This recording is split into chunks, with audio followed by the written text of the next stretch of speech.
ஆனந்த் சீனிவாசன், நீங்க ஆர்குமெண்ட்ஸை கேட்டிருப்பீங்க. இந்த நிதிநிலை அறிக்கையை பற்றின உங்க பார்வை என்ன? கூடுதலா தமிழ்நாட்டுக்குன்னு ஸ்பெஷலா எந்த நிதிநிலை அறிக்கையில ஒரு மாநிலத்துக்குலாம் கொடுக்கப்பட்டிருக்கு? ஒட்டுமொத்த இந்தியாவுக்கான ப்ராஜெக்ட்ஸ் எல்லா மாநிலத்துக்கு தானே போகும். முத்ரா கடனை இங்கே தான் அதிகமாக வாங்குறாங்க, அங்கே தான் பங்களிப்பு அதிகமாக இருக்குன்ற ஒரு ஆர்குமெண்ட்டும் வைக்கிறாரு திரு ஆச்சாரி. சார், கடன் வாங்குறதுங்கிறதுக்கு சென்ட்ரல் கவர்மெண்ட் ஒரு பைசா தரப்போறது இல்லை.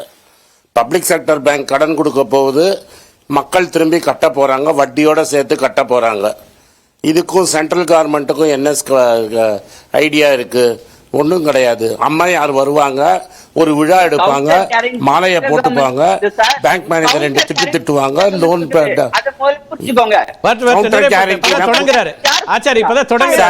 முத்ரா சும்மா கொடுத்த கவுண்டர் கேரண்டி சென்ட்ரல் கவர்மெண்ட் மோது கொடுக்கிற கவுண்டர் கேரண்டி அதை முதல்ல புரிஞ்சுக்கோங்க.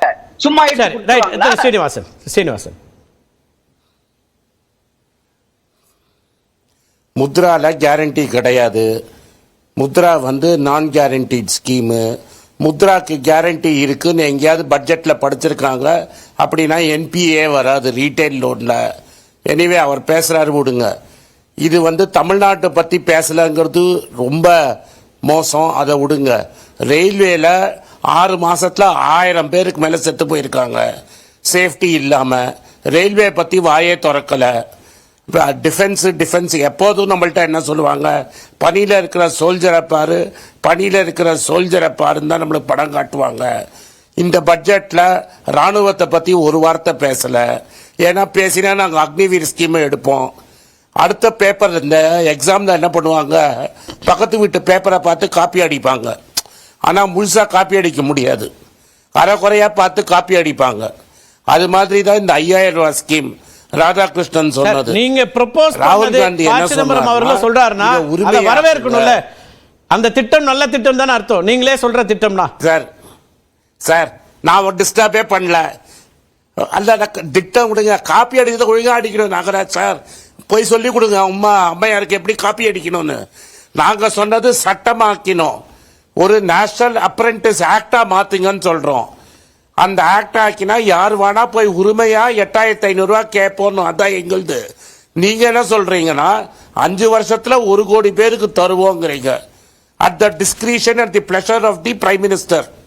நாங்க என்ன சொல்றோம்னா பிரைம் மினிஸ்டருக்கும் பினான்ஸ் மினிஸ்டருக்கும் ரோலே கிடையாது. சட்டம் பாஸ் பண்ணுவோம், யார் வேணா போய் எங்க வேணா வேலை கேட்கலாம், மாசம் 8500 ரூபாய் கொடுக்கப்படும் சொன்னோம்.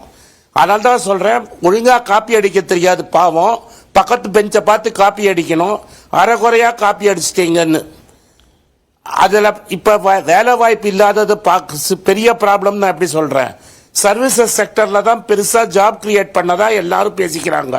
டாப் 8 கம்பெனி எடுத்துக்கோங்க: TCS, Infosys, Wipro, HCL, tech Mahindra. எல்லாத்துலயும் மினிமம் 10,000 ஆட்கள் குறைப்பு இருக்கு. டிசிஎஸ்ல 25,000 பேரை ஆட்கள் குறைச்சிருக்கிறாங்க. டாப் 8 கம்பெனில 50,000 பேருக்கு வேலை போயிருக்கு. முத்ரா லோனை டபுள் பண்றாங்கல்ல, அந்த பப்ளிக் செக்டர் பேங்க்ல 12,000 பேருக்கு வேலை குறைப்பு இருக்கு.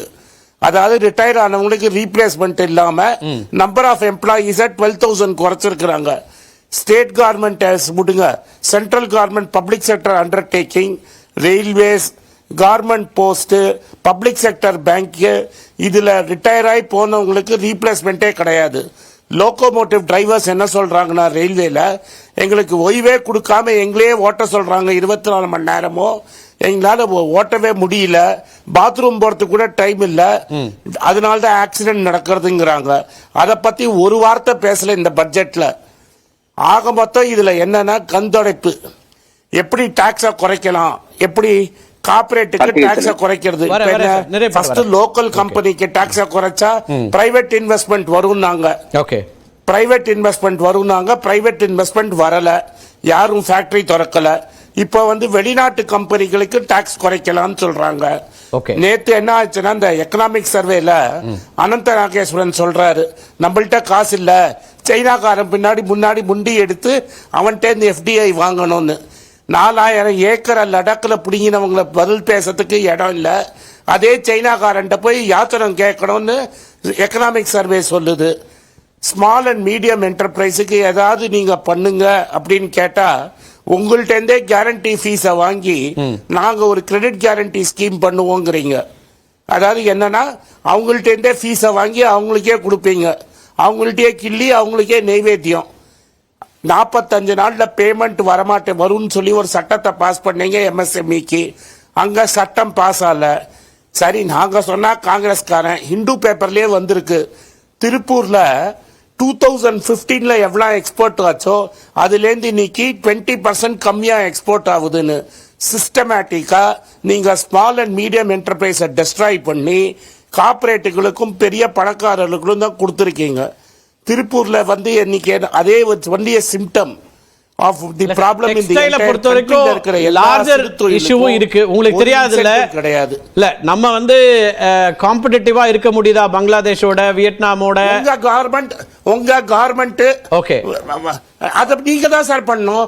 பங்களாதேஷோட இருந்து பங்களாதேஷ் திரு ஜி சேகர் சொல்லும்போது என்ன சொன்னாருன்னா, இன்னைக்கு இருக்கிற சூழலுக்கு இதுதான் பெஸ்டா பண்ண முடியும். 65 வருஷமா ஒரு எக்கானமியை ஒரு விதமா வச்சுட்டு உடனே அந்த மாற்றத்தை எல்லாம் கொண்டு வர முடியாதுங்கிறாரு ஜி சேகர். அதான் 10 வருஷமா யார் சார் நடத்துறாங்க? 10 வருஷமா யார் நடத்திட்டு இருக்காங்க? நாங்க இப்படி பண்ணிடுவோம் அப்படி பண்ணிடுவோம் எக்ஸ்போர்ட். இதே அம்மையார் காமர்ஸ் மினிஸ்டரா இருக்கும்போது என்ன சொன்னாங்க? 2019க்குள்ள டோட்டல் மர்ச்சன்டைஸ் எக்ஸ்போர்ட் $900 பில்லியன் ஆகும். அன்னைக்கு இன்னைக்கு 10 வருஷத்துல 500 பில்லியன் கூட தொடல. சரி, நம்ம ஸ்ட்ரென்த் ஐடி செக்டர் தான் நம்ம ஸ்ட்ரென்த். அங்கேயே ஆள் குறைப்பாங்கன்னா அதெல்லாம் ஒன்றும் பண்ண முடியாது. ஏஐ வந்துருச்சு, நீங்க ரெடி ஆயிடுங்க, நிறைய பேருக்கு வேலை வாய்ப்பு போயிடும் தான் எக்கனாமிக் சர்வேல சொல்லுது. ஆனா ஸ்கில்ஸ்ல ஸ்கில் டெவலப்மென்ட்ட நிறைய கான்சென்ட்ரேட் பண்றோம்ன்றாங்க. அவங்களோட 9 அம்ச அந்த அப்ரோச் நீங்க வந்து அது சரியில்லைன்னு பாக்குறீங்களா?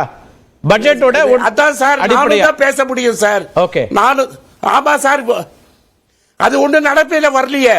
நீங்க இதை குடுக்கறேன்னு சொல்லிட்டு ஒண்ணும் குடுக்கலையே. கொடுத்தாதான் நாடு நல்லா இருக்குமே, எல்லாருக்கும் வேலை வாய்ப்பு கிடைச்சிருக்குமே. 10 வருஷமா நீங்க ஆட்சி பண்ணி நாகராஜோட நண்பர்கள் ஆட்சி பண்ணி என்ன நடந்திருக்கு? பணக்காரர்கள் விட்டு பணக்காரங்க ஆயிருக்காங்க. அப்புறம் பிளாக் மணியை கம்ப்ளீட்டா ஒழிப்பேங்கிறாங்க. ஆல்ரெடி ரியல் எஸ்டேட்ல பிளாக் மணி ஜாஸ்தியா இருக்கு. இண்டெக்ஸேஷன் பெனிஃபிட்டை தூக்கினா என்ன ஆகும்? அவர் நல்ல பெரிய ஆடிட்டர், இன்னும் கருப்பு பணம் தான் வளரும். அதே மாதிரி எங்க பாட்டி 100 ரூபாய்க்கு வாங்கின தங்கத்தை இன்னைக்கு 6500 ரூபாய்க்கு வித்தீங்கன்னா அதுக்கு இண்டெக்ஸேஷன் பெனிஃபிட் இல்லாம டாக்ஸ் போடுவீங்கன்னு. ஆக மொத்தம் கருப்பு பணத்தை என்கரேஜ் பண்றதுக்காக இந்த பட்ஜெட் இருந்தா நம்ம சொல்லலாம்.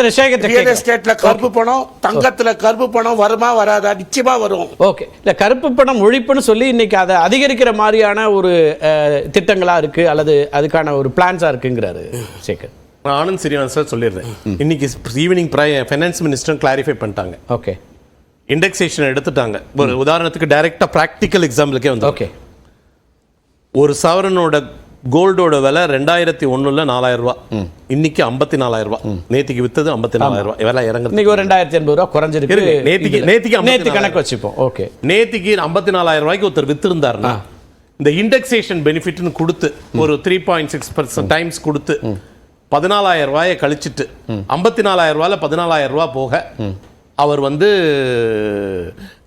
மீதி இருக்கிற 40,000 ரூபாய்க்கு 8,000 ரூபாய் கேபிட்டல் கெயின் டாக்ஸ் கட்டியிருப்பார். அதே இன்னைக்கு வித்திருந்தாருன்னா இண்டெக்ஸேஷன் பெனிஃபிட் கிடையாது.